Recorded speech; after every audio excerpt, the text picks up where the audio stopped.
A very good evening to everyone. This is the Woman Agenda channel live on YouTube. This is Raju, yours truly, Raju here live. The Woman Daily Show. Welcome. Hope you guys are having a fantastic Wednesday as we are heading towards the midweek now. The family is safe as well and following the COVID-19 protocols. Like we all have to. Like you saw the video, that's the way to get in touch.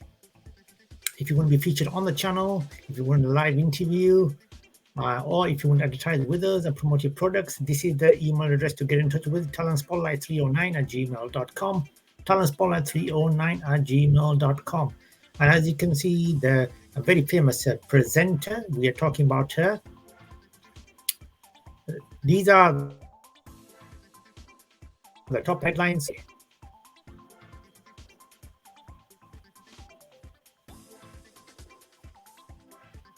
Andrea McLean reveals she hasn't kept in touch with her former co-presenters of Loose Women.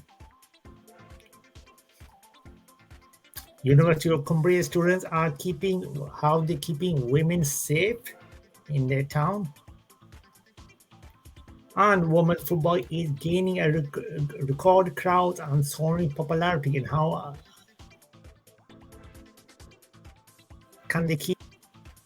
So first of all, Andrea McLean has revealed she hasn't kept in touch with the co-presenters of Loose Women. She was reported, as per the Mirror.co.uk, that she was asked whether she kept in touch with the former Loose Women co-stars, and she has said she hasn't. She said that when she was on the ITV show, the panelists didn't really go out very often as they lived all over the country.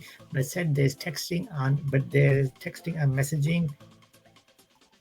The presenter, however, returned Loose Women for an episode last month, with her stating in a recent interview that it was good to go back on a guest recently. Andrea appeared as a guest on the show last month. The episode saw her discuss her departure from the ITV program with panelists Ruth Langford, Colleen Nolan, and Kelly Bryan, and Katie Piper. She signed with her self-help platform as she created a 10-day challenge for its community to get them out of their comfort zone. It has inspired her latest book, You Just Need to Believe It, 10 Ways in 10 Days to Unlock Your Courage and Reclaim Your Power.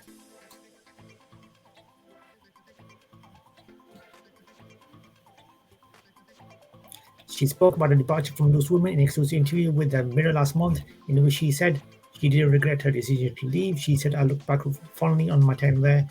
I was so lucky. I had the best job in the world, but it just didn't fit anymore. Most of us will outgrow our jobs at some point.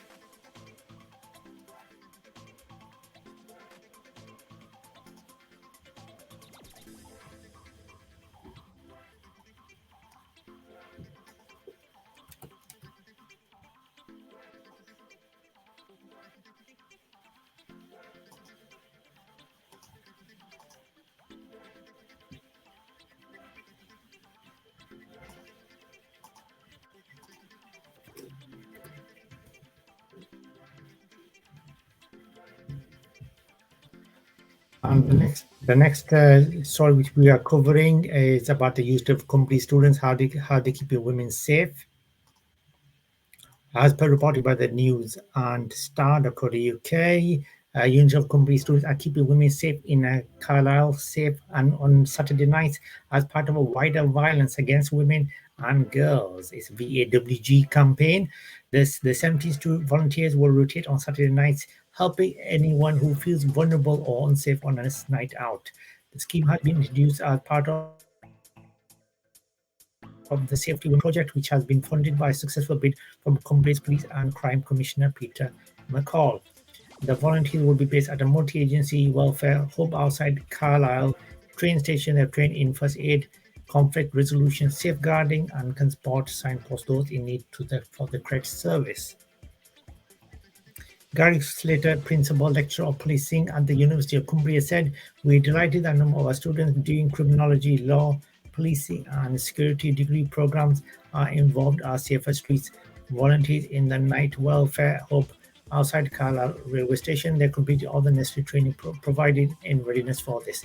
Not only are they promoting safe environments for women and girls, The volunteering roles offer our students a real opportunity to fulfill their passion of making a positive contribution to the community in which they live and study now and in the future. Cumbria Police and Crime Commissioner Peter McCall said everyone has the right to go on a night out, enjoy themselves, and go home safe. However, we know this isn't the case, always the case, especially for women. That's why the projects such as the Welfare Hub and 70 volunteers are so important, a safe place for women to go when they feel vulnerable.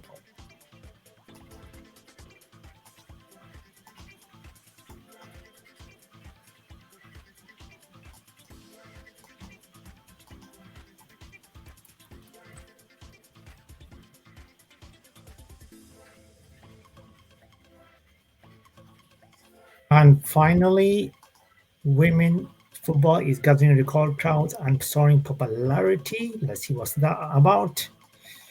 As reported by the bournemouth.ac.uk,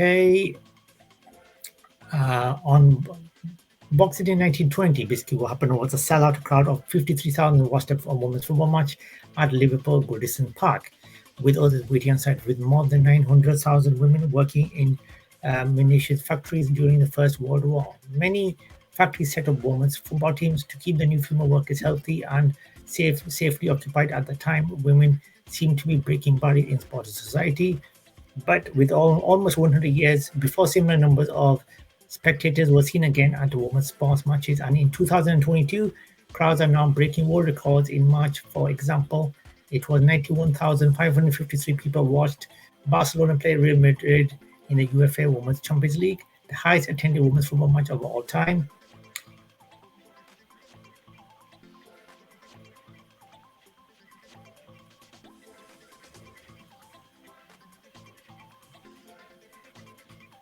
Women's professional sport is now seeing a dramatic changes. England will host the 2022 Women's Euros later this year, and tickets for the final have sold out in less than an hour.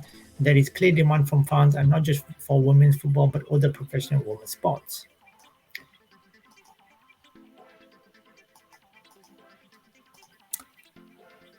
So these are the top women stories only on the Woman Daily Shooting. This is Raju from the Woman Agenda channel. Please do click on the subscribe button if you haven't already. Thank you very much for watching. Please do click on like the video. Thank you very much. Have a enjoy the rest of the Wednesday and the week. I will be back on the weekend with some brand new videos, discussions, and lots of interesting stuff coming up. Thank you very much for watching. Take care, and I will see you very soon.